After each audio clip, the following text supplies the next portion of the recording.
শিক্ষার্থীবৃন্দ আসসালামু আলাইকুম। আজকে আমি তোমাদেরকে একটি সারাংশ পড়াবো। প্রথমে সারাংশর যে প্রশ্নের পাঠটি আছে, প্রশ্নের পাঠটি তোমরা একটু ভালো করে দেখবে, তারপরে আমরা উত্তরটা পড়ব, ঠিক আছে? সারাংশের কিন্তু প্রশ্নটাও ভালো করে পড়তে হয়। 4, আমি 3টা আগে পড়িয়েছি, এটা 4 নম্বর সারাংশ। স্বাধীন হওয়ার জন্য যেমন সাধনার প্রয়োজন, তেমন স্বাধীনতা রক্ষার জন্য সত্য, নিষ্ঠা ও ন্যায়পরায়ণতার প্রয়োজন।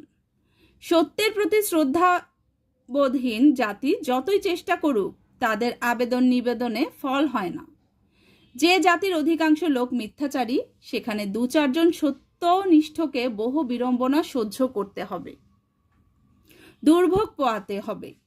কিন্তু মানুষ ও জাতি হিসেবে মাথা তুলে দাঁড়াতে হলে সে কষ্ট সহ্য না করে উপায় নেই। ঠিক আছে, প্রশ্নটা ভালো করে পড়বে, তারপর এবার উত্তর। সারাংশ: স্বাধীনতা অর্জন ও রক্ষার জন্য সত্যনিষ্ঠা ও ন্যায়পরায়ণতার প্রয়োজন।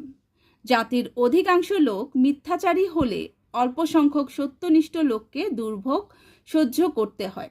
তবে জাতির প্রতিষ্ঠার জন্য কষ্টভোগ অপরিহার্য। আরেকবার পড়ছি। স্বাধীনতা অর্জন ও রক্ষার জন্য সত্যনিষ্ঠ ও ন্যায়পরায়ণতার প্রয়োজন। জাতির অধিকাংশ লোক মিথ্যাচারী হলে অল্প সংখ্যক সত্যনিষ্ঠ লোককে দুর্ভোগ সহ্য করতে হয়। তবে জাতির প্রতিষ্ঠার জন্য কষ্টভোগ অপরিহার্য।